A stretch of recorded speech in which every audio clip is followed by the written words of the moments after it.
आणि शेतीपूरक व्यवसाय करताना आता सगळेजण जर कोंबडी शेळी पालन गाईचं करायला लागले आणि त्यातून सुद्धा जर उत्पन्न तेवढं मिळत नसेल तर नक्कीच हा व्यवसाय खूप चांगला आहे। डुक्कर हे असा प्राणी आहे की व्हेज सुद्धा खातो आणि नॉनव्हेज सुद्धा खातो आणि साधारणपणे 9 ते 15 पिल्लांपर्यंत ही पिल्लं देतात। जर स्वच्छ जागा जर कोरडी आणि स्वच्छ नसेल तर जनावरांना बसता येत नाही आणि जनावरांमध्ये वेगवेगळे आजार निर्माण होतात। त्यामुळे फार्म जास्तीत जास्त कोरडा कसा राहील यावरती आपण लक्ष दिलं पाहिजे। पाळीव प्राण्यांमध्ये कोंबडी हा अपवाद सोडला तर हा एकमेव पशु असा आहे की त्याची ग्रोथ खूप चांगली झपाट्याने होते। तुम्हाला 6 महिन्यामध्ये 1 किलोचं पिल्लू 100 किलो होतं, म्हणजे 6 महिन्यात 100% त्याची वाढ आहे। रोगांवरती जर प्रतिकार करायचा असेल तर ड्रायफीड वरती चांगल्या पद्धतीने फार्म होऊ शकतो। नमस्कार मित्रांनो, आजच्या या नवीन व्हिडिओमध्ये तुम्हा सर्वांचं पुन्हा एकदा स्वागत आहे। मी ऋषिकेश शिंदे व्लॉग या चॅनलमध्ये तुम्हा सर्वांचं पुन्हा एकदा स्वागत आहे। आपण बरेच व्यवसाय बघत असतो आजूबाजूला, पण आज आपण ज्या व्यवसायाची मुलाखत घेण्यासाठी आलेलो आहोत तो आहे पीक फार्मिंग। तर या पीक फार्मिंग विषयी आपण संपूर्ण माहिती जाणून घेणार आहोत। हा प्रॉफिटेबल आहे का व्यवसाय, संपूर्ण माहिती आपण जाणून घेणार आहोत। तर दादा आपल्यासोबत आहेत, ज्यांचं की नाव आहे अभिषेक माने। ते राहतात सातारा जिल्ह्यातील कोरेगाव तालुक्यातील कुमठी या गावामध्ये। तर सुरुवात त्यांच्यापासून आपण करूया। दादा नमस्कार। नमस्कार सर। पहिल्यांदा तुमचा मला परिचय द्या, तुमचं शिक्षण वगैरे काय झालं ते सांगा। मी अभिषेक गोरख माने, कुमटे, जसं की तुम्ही सांगितलं कुमटे तालुका कोरेगाव येथे माझा वरापालनाचा व्यवसाय आहे। माझं MBA शिक्षण झालेलं आहे। या व्यवसायामध्ये साधारणपणे 5 ते 6 वर्ष झाली मी या व्यवसायामध्ये काम करतोय। या क्षेत्रामध्ये काम करत असताना वेगवेगळे अनुभव येत गेले। या क्षेत्रामध्ये ड्रायफीड आणि हॉटेल वेस्ट असे 2 कन्सेप्ट असतात। त्यामधील हॉटेल वेस्टेज वरती मी 5 वर्षापूर्वी फार्म केला होता, परंतु लॉकडाऊन नंतर मी थोडासा ब्रेक घेतला। पुन्हा नव्याने अभ्यास करून नवीन टेक्निकचा वापर करून आपण ड्रायफीड या कन्सेप्ट वरती काम करतोय। ड्रायफीड वरती आपण हा पूर्ण फार्म आता करत आहोत। मग सुरुवात तुम्ही कशा प्रकारे केलेली, म्हणजे आधी ज्यावेळेस करत होता त्यावेळेस कसं करत होता? नाही, अगोदर आपण हॉटेल वेस्टेज वरती करायचो। हॉटेल वेस्टेज म्हणजेच हॉटेलमध्ये ग्राहक जेव्हा त्यांचं अन्न खातात त्यानंतर त्याच्या ताटामध्ये जे उष्ट खरकट राहतं हे खरकट एका डस्टबिन मध्ये टाकण्यात येतं आणि ते आपण फार्म मधील भांडी त्यांच्याकडे दिलेलं असतं ठेवायला। त्या भांड्यामध्ये ते स्टोअर करतात आणि नेक्स्ट डे किंवा सेम डे आपण ते वेस्टेज हॉटेल वेस्टेज आणून त्याच्यावरती त्याची स्वच्छता करून ते जनावरांना खायला घालतो। परंतु ह्या कन्सेप्टमध्ये ड्रायफीड या कन्सेप्टमध्ये कॉन्सन्ट्रेटेड फीड किंवा रेडीमेड फीड मिळतं। तर आपण गोळीपेंड जसं म्हणतो आपण गायमध्ये गोळीपेंडीचा वापर करतो, तसंच यामध्ये वेगवेगळ्या धान्यांपासून चांगले असे प्रथिनयुक्त खाद्य बनवलेलं असतं। चांगल्या मिनरल मिक्सरचा वगैरे वापर केलेला असतो आणि अशा प्रकारचं खाद्य आपण या जनावरांना खायला घालतो। मग त्यावेळेस ज्यावेळेस तुम्ही करत होता त्याच्यानंतर यामध्ये कसा बदल केला, काय कशी सुरुवात केली ह्या पीक फार्मिंगची? मी त्यामध्ये आम्हाला भरपूर प्रॉब्लेम्सला फेस करावं लागलं, भरपूर रोगराईला फेस करावं लागलं। हॉटेल वेस्टेजमुळे समजा एखाद्या माणसाला जर कोणता आजार असेल किंवा एखाद्या व्यक्तीला जर आजार असेल आणि त्याने जर त्याचं जर खरकट अन्न आपल्या फार्मवरती आलं तर ते हँडलिंग करताना तेच आपण उचलून जनावरांना खायला घालतो आणि अशा वेळेस जनावरांमध्ये वेगवेगळ्या रोगराई बाहेरून येण्याच्या संभावना जास्त असतात। त्यामुळे रोगांवरती जर प्रतिकार करायचा असेल तर ड्रायफीड वरती चांगल्या पद्धतीने फार्म होऊ शकतो। तसेच ड्रायफीड मध्ये भरपूर चांगले असे प्रथिने असल्यामुळे जनावरांची वाढ जलद गतीने होते आणि मृत्यूकीचं प्रमाण जनावरांमधलं आणि रोगराईचं प्रमाण फार कमी होतं। त्यामुळे ड्रायफीड वरती फार्म करण्यासाठी आम्ही सुरुवातीला माद्यांमध्ये काम केलं, म्हणजे मादी आणि बच्चे अशा 2 कन्सेप्ट मध्ये, म्हणजे ब्रीडिंग फार्म आणि फॅटनिंग फार्म असे 2 कन्सेप्ट आहेत। त्यामध्ये ब्रीडिंग फार्म मध्ये चांगल्या प्रजातीच्या मादी आणून त्यांना चांगलं असं आहार देऊन त्यांच्याकडून चांगल्या पिल्लांचं उत्पादन घेतलं जातं आणि पिल्लांमध्ये आपण जर तयार पिल्लं आणली किंवा आपल्याच फार्म मधली जर आपण पिल्लं घेतली तर त्या पिल्लांना चांगल्या असं दर्जाचं खायला घालून ती पिल्लं मोठी करून मांस उत्पादनासाठी आपण पुढे विकतो। तर हे करत असताना आम्हाला ज्यावेळेस आम्हाला हे समजलं की ड्रायफीड वरती चांगला रिझल्ट येतोय तेव्हा आम्ही ड्रायफीड वरती हा फार्म करण्याचा कन्सेप्ट केला। मग मी हळूहळू फार्म पूर्णपणे बंद केला आणि आता ब्रीडिंग वरती मी फार्म केलेला आहे। ब्रीडिंग वरती फार्म करत असताना मी थोड्याशा मादी आणल्या बाजारातून, काही चांगल्या शेतकऱ्यांकडून मी मादी आणल्या आणि त्या माद्यांवरती आपण चांगलं असं फीड खायला घालून त्यांचं उत्पादन घेतलं। डुक्कर हे असा प्राणी आहे की व्हेज सुद्धा खातो आणि नॉनव्हेज सुद्धा खातो आणि साधारणपणे 9 ते 15 पिल्लांपर्यंत ही पिल्लं देतात। यांचं एका वेताला पिल्लं देतात। यांचं 3 महिने 3 आठवडे 3 दिवस असा यांचा गाभण काळ असतो. त्यामुळे वर्षातून 2 वेळा आपल्याला वेत मिळून 3ऱ्या वेळेस मादी गाभण राहते. म्हणजे चांगलं उत्पादन या व्यवसायामध्ये मिळतं. त्यामुळे ब्रीडिंगचं काम करायला आपल्याला फील्डवरती चांगले रिझल्ट मिळतात. त्यामुळे ब्रीडिंगचं काम करायला काही हरकत नाही. मग मी ब्रीडिंगचं काम चालू केलं आणि त्यातून मला जे उत्पन्न मिळालं, जी पिलं मला मिळाली, तीच पिलं मी पुढे आता मांस विक्रीसाठी त्याचं उत्पादन वाढवत आहे. तर त्यांना आता आम्ही चांगल्या प्रकारचं खायला घालून ती पिलं मोठी करत आहोत. याच्यासाठी लागतो तो अभ्यास, तो प्रशिक्षण तुम्ही घेतलं का यासाठी? हो, घेतलं ना. शिरवळच्या क्रांतिसिंह नाना पाटील जे पशुवैद्यकीय दवाखाना आहे, कॉलेज महाविद्यालय आहे, तिथून आपण याचं ट्रेनिंग घेतलेलं आहे. सोबतच काही अजून प्रायव्हेटमध्ये सुद्धा ट्रेनिंग सेंटर्स आहेत. पंजाबला आहेत, आपल्या महाराष्ट्रात सुद्धा आता चालू झालेले आहेत. तर तिथून सुद्धा मी ट्रेनिंग घेतलेलं आहे. ट्रेनिंगचा फायदा आपल्याला असा होतो की आपल्याला जनावरांना कुठल्या प्रकारची औषधं वापरायची, कोणते वॅक्सिन्स करायचे, रोगांवरती कसं नियंत्रण करायचं, पिलांचं संगोपन कसं करायचं, मादीचं संगोपन कसं करायचं, ह्या सगळ्या छोट्या मोठे जे की पॉइंट्स आहेत हे सगळं आपल्याला या ट्रेनिंग मधून शिकायला मिळतात. आणि तज्ज्ञ मंडळी असतात ते आपल्याला चांगलं सांगतात आणि आपल्याला पुढे जाऊन सुद्धा जर काही अडचण येणार असेल तर ते आपल्याला मदत करतात. तुम्ही इतर पण व्यवसाय करू शकला असता, पण हाच व्यवसाय करायचा का ठरवलं? हा व्यवसाय निवडण्याचं कारण असं की भरपूर व्यवसाय मी करून पाहिले, परंतु जसं म्हणलं आपण पिग्मी, जसं बँकेमध्ये पिग्मी केली जाते, आपण दररोज थोडे थोडे पैसे त्याच्यामध्ये साठवतो आणि जलद गतीने त्याची वाढ होते त्या पैशाची. बँकेत सुद्धा आपण बघा डुकराचं चिन्ह पाहतो जर पैशांच्या बचतीसाठी. याचं कारणच असं आहे की सर्वात रॅपिडली फास्ट असं ग्रोथ होणारा हे जनावर आहेत. पाळीव प्राण्यांमध्ये कोंबडी हा अपवाद सोडला तर हा एकमेव पशु असा आहे की त्याची ग्रोथ खूप चांगली झपाट्याने होते. तुम्हाला 6 महिन्यामध्ये 1 किलोचं पिल्लू 100 किलो होतं. म्हणजे 6 महिन्यात 100% त्याची वाढ आहे. एवढं फास्ट ग्रोथ देणारं आणि बाजारामध्ये भरपूर प्रमाणात मागणी असणारं हा एकमेव प्राणी आहे. त्यामुळे याची डिमांड चांगली असल्यामुळे मी हा व्यवसाय करण्याचं ठरवलं. साहजिकच चांगले पैसे कमवण्यासाठी चांगला व्यवसाय निवडायलाच पाहिजे. आणि शेतीपूरक व्यवसाय करताना आता सगळेजण जर कोंबडी, शेळी पालन, गाईचं करायला लागले आणि त्यातून सुद्धा जर उत्पन्न तेवढं मिळत नसेल तर नक्कीच हा व्यवसाय खूप चांगला आहे. या व्यवसायामध्ये चांगला प्रॉफिट असल्यामुळे मी हा व्यवसाय निवडलाय. सुरुवातीला तुम्ही ज्यावेळेस सुरुवात केली त्यावेळेस सुरुवातीला कोणत्या अडचणीत होत्या, जसं की लोकांना फेस करायला तुम्हाला अवघड जात असेल तर त्याबद्दल कोणत्या अडचणीत होत्या मला? मी यापूर्वी दुसऱ्याच्या जागेमध्ये फार्म केला होता, कारण मला थोडीशी लाज वाटत होती. त्यामुळे मी माझ्या जागेत फार्म न करता दुसऱ्याच्या शेतामध्ये फार्म केला होता. त्यामध्ये मला फार अडचणी आल्या. अडचण म्हणजे अशी की लोकांना याचा अवेअरनेस नसतो की हा व्यवसाय काय आहे, कसा आहे. थोडासा रेअर व्यवसाय असल्यामुळे लोकांना असं वाटतं की डुक्कर हे किती घाणेरडा प्राणी आहे आणि अशा प्राण्याचं संगोपन तो आपल्या परिसरात राहतोय, मग याचा आपल्याला रोगराई काय होईल का, अशा लोकांना प्रश्न असतात. परंतु मला असं तुम्हाला विचारायचं की आता आपण फार्म मध्ये बसलेलो आहोत तर तुम्हाला काय वास येतोय का? नक्कीच. कारण याचं कारण असं की आपण आज ड्रायफीड वरती हा फार्म केलाय.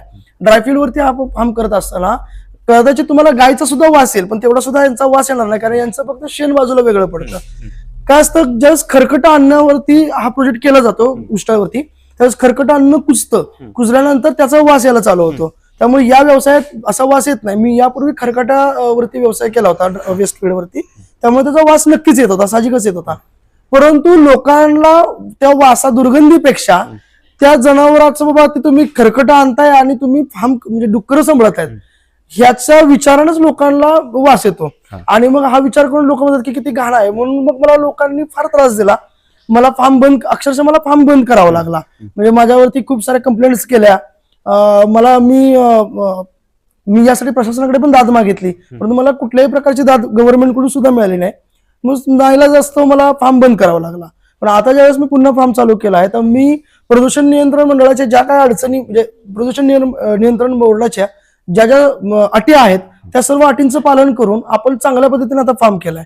आपण याच्या वेस्टेजसाठी याचं वेस्टेजची विल्हेवाट लावण्यासाठी वेगवेगळ्या प्रकारचे शोष खड्डे घेऊन त्याचा पाण्याचा निचरा केलेला आहे. जनावरांचं लेंडी आपण स्वतः उचलून ते आपण वेगळं कंपोस्ट खत करण्यासाठी आपण त्या शेणखत तयार करण्यासाठी आपण वेगळी साठवणूक करतो त्याची. जनावरांना आपण सकाळ संध्याकाळ 2 वेळेस धुवत असतो. त्यामुळे जनावरांच्या मध्ये कुठल्याही प्रकारचं वास राहण्याचं किंवा त्या कुठल्याही प्रकारचा आजाराचाही विषय राहत नाही आणि स्वच्छतेचाही विषय राहतो. परंतु तुम्ही जसं विचारलं तसं लोकांमध्ये अजून एक गैरसमज असतो की डुकरांना आता आफ्रिकन स्वाईन फिवर म्हणून एक जनावरांमध्ये रोग आहे. बरं. मग असे रोग ज्यावेळेस येतात तर लोकांना वाटतं की याच्यामुळे आम्हाला काय आजार होईल का, स्वाईन फ्लू हा डुकरामुळेच झालेला रोग आहे का, तर तसं नाहीये. शास्त्रज्ञांच्या म्हणण्यानुसार स्वाईन फ्लू हा डुकराचा रोग नसून स्वाईन फ्लू डुकरासारख्या दिसणाऱ्या म्हणजे डुकरामध्ये आढळणारा जो जंतू आहे तो जंतू माणसामध्ये आढळला म्हणून त्या आजाराचं नाव स्वाईन फ्लू दिलं. परंतु हे सुद्धा नाव आता शासनाने बदललेलं आहे, कारण डुकरामुळे हा कुठला आजार पसरत नाही, डुकरांमुळे माणसांना कुठलाही आजार पोचत नाही. हा सर्वात पहिला मुद्दा. माणसांनाच उलट जनावरांमुळे काहीतरी होऊ शकतं. म्हणजे कसं, जर तुम्ही एखाद्या शेतकऱ्याच्या फार्मवरून आता माझ्याकडे आलाय, तर तुम्ही आल्यानंतर तुम्ही जर त्याच्या फार्म मध्ये जर लाळ खुरकत म्हणजे एपएनडी वगैरे असे आजार असतील, फूट अँड माउथ डिसीज, किंवा तिकडे जर तुम्ही एखाद्या डुकराच्या फार्मवरून आलाय, जर तिकडे जर swine fever, African swine fever किंवा अजून कुठले धापेचे वगैरे आजार असतील, तर ते संसर्ग आजार तुमच्या पायातून, तुमच्या हातातून म्हणजे तुमच्या शरीरावरून आमच्या फार्म मध्ये पोहोचू शकतात आणि आमच्या डुकरांना तो त्रास होऊ शकतो. त्यामुळे बायोसिक्युरिटीची सुद्धा काळजी घेतली जाते. अशा प्रकारे भरपूर लोकांचा त्रास होतो, परंतु जर तुम्ही ड्रायफीड वरती करणार असेल तर आनंदाने लोक तुम्हाला एक्सेप्ट करतील. तर तुम्ही निवडताना ब्रीड कोणती निवडली, कशा प्रकारे त्याची निवड केली? सर, याच्यामध्ये लार्ज व्हाईट यॉर्कशायर, हॅम्पशायर, लँड्रेस, ड्युरक अशा विविध जाती आहेत. परंतु महाराष्ट्रामध्ये वातावरणाला सूट होणारे आणि चांगला प्रॉफिट उत्पादन मिळवून देणारे, चांगले उत्पादन मिळवून देणारे लार्ज व्हाईट यॉर्कशायर आणि लँड्रेस ह्या दोन प्रजातींचं उत्पादन आपल्याकडे केलं जातं. लार्ज व्हाईट यॉर्कशायर आणि लँड्रेस यांचं संकरित करून एपोनी प्रजाती इकडे उत्पादन केली जाते. त्याचा फायदा असा होतो की मांस उत्पादनासाठी त्यांची पिल्लांची वजन फार अतिशय जलद गतीने वाढतात. त्यामुळे ह्या दोन प्रजातींचं संगोपन आपल्याकडे महाराष्ट्रामध्ये प्रामुख्याने केलं जातं. आता आपला फार्म किती जागेत आहे, कसं नियोजन केलेलं आता आपण 1000 स्क्वेअर फूट मध्ये फार्म केलेला आहे. त्यामध्ये आपलं डिलिव्हरी सेक्शन 200 स्क्वेअर फूटचं आहे. डिलिव्हरी सेक्शन मध्ये आपण आता 6 ते 7 माद्यांची एका वेळेस डिलिव्हरी होईल अशा पद्धतीचा आपण त्यांच्यासाठी फॉर्मिंग क्रेट्स तयार केलेले आहेत. त्यामध्ये मादी पिल्लांना अंगाखाली चेंगरून देत नाही आणि जेवढी पिल्लं जन्मली तेवढी पिल्लं जगतात. आणि बाकीच्या कंपार्टमेंट्स मध्ये आपल्याकडे मादी, गाभण मादी, नर आणि मादीपासून वेगळे केलेले पिल्लं आहेत आणि फॅटनिंग साठी एक वेगळं शेड आहे. मी जसं की बघतो आता आपल्या फार्म मध्ये अॅनिमलची संख्या कमी आहे, त्यामागचं कारण काय, पुढे तुम्ही वाढवण्याचा प्रयत्न करणार? हो, मी आता बऱ्यापैकी स्वाईन फिवर डिसीज महाराष्ट्रामध्ये चालू आहे. यामुळे आम्ही जनावरांची संख्या कमी केलेली आहे आणि आम्ही पिल्ला संगोपनासाठी आम्ही ब्रिडिंगचं काम करतोय. त्यामुळे ब्रिडिंगचं काम करत असताना फॅटनिंगचा जास्त माल ठेवत नाही, माद्यांवरती जास्त फोकस करतोय. माद्यांचे उत्पादन आपल्याला कसं जास्तीत जास्त घेता येईल याच्यावरती आम्ही भर ठेवतोय. लांबी रुंदी किती ठेवण्यात आली? साधारणपणे 50 बाय 40चा मी शेड केलेला आहे. त्यामध्ये कंपार्टमेंट्स 10 बाय 10चे कंपार्टमेंट्स केले आहेत आणि डिलिव्हरी सेक्शन साठी 10 फूट बाय 20 फुटाचं मी जागा केलेली आहे. डिलिव्हरी सेक्शन मध्ये आपण फॉर्मिंग क्रेट्स ठेवलेले आहेत. त्यामध्ये मादींना टेम्परेचर कंट्रोल, मादी आणि पिल्लांसाठी टेम्परेचर कंट्रोल केलं जातं आणि तिकडे त्यांचं व्यवस्थित संगोपन केलं जातं. जाळीची उंची किती ठेवण्यात आली? जाळीची उंची साधारणपणे 4 फूट उंची केलेली जाते. 3.5 ते 4 फुटापर्यंत आपण उंची ठेवतो. साधारणतः अॅनिमलची किती कॅपॅसिटी आपल्या फार्म मध्ये बसू शकते? आता 100 जनावरांचा फार्म आपण केलेला आहे. 100 जनावरांचा केलेला. ब्रीडिंगची सायकल कशी असते मला सांगा, की ब्रीडिंगची सायकल समजणार नाही जे या व्यवसायात उतरणार आहेत त्यांना, कशा प्रकारे ब्रीडिंगची सायकल असते? ब्रीडिंगला ही मादी 3 महिने 3 आठवडे 3 दिवस 114 दिवसांचा गाभण काळ असतो. त्यामध्ये त्याच्यानंतर म्हणजे तिथून पिल्लं झाल्यानंतर 114 दिवसांनंतर पिल्लं झाल्यानंतर 40 ते 45 दिवस आईसोबत राहतात, आईचं दूध पितात. त्यानंतर आपण त्यांना आईपासून वेगळं करण्याची प्रक्रिया चालू करतो. साधारणपणे 3 ते 4 दिवस आपण एक वेळ फक्त पिल्लांना आईजवळ सोडतो आणि 5 दिवसानंतर ही प्रक्रिया करून आपण पिल्लांना पूर्णपणे वेगळं करतो. मादीला मस्टर्डीज होऊ नये याच्या मागचं हे कारण असतं की 5 दिवस एक टाइम तरी पिल्लांना आईजवळ सोडावं. तिथून पुढे पिल्लं आणि आई वेगळी केल्यानंतर साधारणपणे एक 15 ते 20 दिवसामध्ये मादी पुन्हा माझावरती येते आणि त्यावेळेस आपण तिला नरामार्फत किंवा आपण आर्टिफिशियली AI मार्फत आपण मादीला गाभण राहण्यासाठी आपण इन्सेमिनेशन करतो किंवा मादी लागवड करतो. तिथून पुढे जर एखादी मादी गाभ नाही झाली तर 21 दिवसानंतर पुन्हा मादीला माज येतो. तिथून पुढे 114 दिवसाचा पुन्हा त्याचा गाभण काळ असतो. असं वर्षात 2 वेळा वेत मिळून तिसऱ्यांदा मादी गाभण राहते. तेच एका परफेक्ट फार्मचं सिक्रेट आहे. एका वेतामागे साधारणतः किती पिल्ले जन्माला येतात? एका वेतामागे साधारणपणे 8 ते 16 पिल्लांपर्यंत पिल्ले मिळतात त्यामध्ये आपल्याला ऍव्हरेज जर धरलं तर आपण 10 पिल्लांचं आपल्याला ऍव्हरेज मिळतं. जर 10 मादींचा जर व्यवसाय केला तर आपल्याला 100 पिल्लं एका वेताला मिळू शकतात. म्हणजे वर्षाला आपण 200 पिल्लं विकू शकतो आणि तिथून पुढे परत तुमचं आहे असं ते चालू राहतं. लहान पिल्लं मोठी होईपर्यंत साधारणतः किती वेळ लागतो? 6 महिन्याचा काळ असतो. एक पिल्लू 1 किलो पासून 100 किलो व्हायला साधारणपणे 6 महिने लागतात आणि त्यांना 250 ते 300 किलो खाद्य लागतं. त्या पिरियडमध्ये त्यांची कोणती कोणती काळजी घेतली जाते? यामध्ये पिल्लांना लहानपणीच आईसोबत असताना पण पहिल्या 45 दिवसामध्ये 2 वेळा आयर्नचा डोस दिला जातो, 2 वेळा मल्टीव्हिटॅमिनचा डोस दिला जातो. पहिल्या आठवड्यामध्ये त्यांना डिवॉर्मिंग केलं जातं आणि पुन्हा एकदा आईपासून वेगळं केल्यानंतर डिवॉर्मिंग केलं जातं. तिथून पुढे यामध्ये या 45 दिवसामध्ये 30 दिवस झाले की पिल्लांना आपण स्वाईन फिवरचं वॅक्सिन देतो आणि पुन्हा एकदा बुस्टर डोस त्यांना 6 महिन्यानंतर देतो आणि स्वाईन फिवर दिले की 21 दिवसानंतर FMDचं वॅक्सिनेशन करतो. आता पीक फार्मिंग मध्ये साधारणतः आजार कोणते असतात? पीक फार्मिंग मध्ये मुख्यतः 2 आजार आहेत. फूट अँड माउथ डिसीज म्हणजे लाळ आणि खुरकत आणि दुसरा आहे स्वाईन फिवर. स्वाईन फिवर मध्ये सुद्धा आता 2 प्रकार आहेत. एक आहे क्लासिकल स्वाईन फिवर जो आपल्याकडे भारतामध्ये प्रामुख्याने आढळला जातो आणि तसंच आता आफ्रिकन स्वाईन फिवर पण आहे. त्याचं प्रमाण फार कमी आहे भारतामध्ये, पण बायोसिक्युरिटीचा जर आपण व्यवस्थित जर आपण व्यवस्थित नियम पाळले तर तो आजार सुद्धा कायमचा नष्ट होऊ शकतो. वॅक्सिनेशन वगैरे किती महत्वाचं आहे यामध्ये? किती पिरियड मध्ये त्यांना दिलं जातं वॅक्सिनेशन? वॅक्सिनेशन दर 6 महिन्याला हे वॅक्सिनेशन केलं जातं. क्लासिकल स्वाईन फिवर आणि फूट अँड माउथ डिसीज असं दर 6 महिन्याला दिलं जातं. वर्षातून 2 वेळा वॅक्सिन केलं पाहिजे. महत्वाचं लक्ष कशावर ठेवलं पाहिजे? आपण जर पीक फार्मिंग करत असो तर महत्वाचं लक्ष आपलं कशावर राहिलं पाहिजे? महत्वाचं लक्ष स्वच्छतेवरती हवं. स्वच्छता जर तुम्ही केली तर तुमचं अॅनिमल ऑटोमॅटिक हेल्दी होत आहे, कारण तुम्ही खाद्य तर तुम्ही चांगलं देतच असता, वॅक्सिनेशन पण तुम्ही करतच असता, पण त्यासोबत आहे स्वच्छता. जर स्वच्छ जागा जर कोरडी आणि स्वच्छ नसेल तर जनावरांना बसता येत नाही आणि जनावरांमध्ये वेगवेगळे आजार निर्माण होतात. त्यामुळे फार्म जास्तीत जास्त कोरडा कसा राहील यावरती आपण लक्ष दिलं पाहिजे. आता मला सांग की आपण जो पोशाख घातलेला आहे त्याच्याबद्दल काय सांगाल? कारण की जर प्रत्येक जण ज्या वेळेस आपल्या फॉर्म मध्ये येतो त्याला असं दिलं जातं पोशाख. हो, अजून खरं तर याच्यामध्ये पीपी किट पण असतं, पण आता आपण पीपी किट काय नाही दिलं तुम्हाला, परंतु पीपी किट सुद्धा आपण देतो. याचं कारण असं की जसं मगाशी मी तुम्हाला सांगितलं की फार्मवर जर तुम्ही दुसऱ्या फार्मवरून जर आमच्या फार्म मध्ये आला असला आणि तुमच्या अंगावरती जर तिकडच्या फार्मच्या एखाद्या जनावराचा एखाद्या रोगराईचा जर बॅक्टेरिया तुमच्या अंगावरती बसला असला तर तो आजार साधारणपणे 4 ते 8 तासांपर्यंत अंगावरती राहतो आपल्या. तर तुम्ही जर तिथून माझ्या फार्मवरती आला, तुमच्या अंगावरून तो जर आजार माझ्या फार्म मध्ये आला तर माझं नुकसान होऊ शकतं. म्हणून आपण बायोसिक्युरिटी असं काळजी घेतो.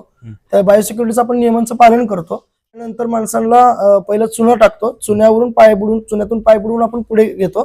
त्यानंतर तुम्हाला जसं मगाशी मी सॅनिटाईज केलं तसं सॅनिटाईज करतो आणि ग्लोव्ज, कॅप आणि ॲप्रन पूर्ण पायापासून पूर्ण आपण तुम्हाला पीपी किट देतो. याच्यामुळे तुमच्याकडचा कुठलाही बॅक्टेरिया माझ्या फार्म मध्ये येणार नाही याची आपण पूर्णपणे काळजी घेतो. आता मला सांगा की त्यांचं खाद्याचं नियोजन कसं असतं? काय काय खाद्य टाकलं जातं आणि किती दिवसाला किती टाकलं जातं? यामध्ये खाद्याच्या वेगवेगळ्या व्हरायटी आहेत. लहान पिल्लांना स्टार्टर फीड येतं. ते साधारणपणे पिल्लू जन्मल्यानंतर जसं 7व्या-8व्या दिवशी खायला चालू करतं, तिथून 45 ते 50 दिवसापर्यंत आपण स्टार्टर फीड देतो. 15-20 किलोच्या पुढे त्यांचं वजन गेलं की आपण त्यांना ग्रोवर फीड चालू करतो. ते साधारणपणे 60 ते 65 किलोच्या जनावरांपर्यंत ग्रोवर फीड असतं. तिथून पुढे फिनिशर फीड असतं 65 किलो ते 100 किलो पर्यंत आणि 100 किलोचं झालं की आपण जनावर विक्रीला देतो. तसंच जर ग्रोवर स्टेजला जर तुम्ही थांबून जर जनावर 60 ते 65 किलोच्या रेंजमध्ये जर आपण जनावर विकलं तर आपल्याला त्याच्यामध्ये ₹2 चांगले सुद्धा मिळतात आणि पुढे मांस उत्पादनासाठी त्यांना त्याच्यातून जे बाय प्रोडक्ट पाहिजे असतात ते चांगल्या प्रकारे मिळतात. माद्यांमध्ये सॉफ्ट फीड आणि एक लॅक्टेशन फीड असे 2 प्रकार आहेत. सॉफ्ट फीड म्हणजे ज्यावेळेस गाभण मादी असेल तर तिला गाभण काळामध्ये चांगल्या खजिन्यांयुक्त आणि चांगल्या प्रोटीनयुक्त असं आपण त्यांना सॉफ्ट फीड देतो आणि मादी व्यायच्या 8 दिवस अगोदर ते मादी वेल्यानंतर 45 दिवस जोपर्यंत मादी पिलांसोबत आहे तोपर्यंत आपण त्यांना लॅक्टेशन फीड देतो. त्यामध्ये मादीचं दूध वाढण्यासाठी चांगली मदत होते आणि मादी जनावर पिलांना ज्यावेळेस दूध येत असते त्यावेळेस मादीचीही झीज भरून काढण्यासाठी या फीडचा वापर केला जातो. तिथून पुढे पुन्हा आपण तिला मादीला जनरल फीडवरती मेंटेनन्स फीडवरती घेतो. तिथून पुढे आपण मादीला मेंटेनन्स फीडवरती घेतो. तसंच नरासाठी बोर फीड आहे. नरांना ताकद मिळण्यासाठी नरांची नरांमध्ये चांगल्या प्रकारचे खजिने मिळण्यासाठी त्यांच्या शरीराच्या वाढीसाठी आपण त्यांना बोरफीड दिलेलं असतं. तर असे 6 प्रकारचं पशुखाद्य आपण जनावरांना देतो. नर निवडताना कोणता निवडला तुम्ही? नर निवडताना लार्ज व्हाईट यॉर्कशायर किंवा शक्यतो तुमची जर लँडरेसची मादी जर असेल तर लार्ज व्हाईट यॉर्कशायर असा नर घ्यावा. आपल्याकडे लार्ज व्हाईट यॉर्कशायरचा नर आहे. नर घेत असताना नराची लांबी, नराची उंची, नराचं वय फार महत्वाचं आहे. नर सडपातळ लांब असावा, त्याची उंची प्रॉपर मापात असावी, फार तो बुटका नसावा. नराचं वजन साधारणपणे 70 किलोच्या पुढचा नर रेडी टू क्रॉस असतो. तो जास्त वजनाचा सुद्धा नसावा. तुम्ही जर 150 किलोच्या पुढचा जर नर वापरला, नराच्या वजनामुळे मादी मरण्याची शक्यता असते. त्यामुळे साधारणपणे 80 किलो ते 150 किलो पर्यंत नर वापरणे योग्य असतो. नर फार जुना सुद्धा नसावा, 2 वर्षाच्या पुढचा नर नसावा आणि 8 महिन्याच्या पुढचा नर वापरावा. त्यामुळे तुम्हाला उत्पादन मिळण्यासाठी चांगला फायदा होतो. प्रति 10 मादींमागे 1 नर असावा.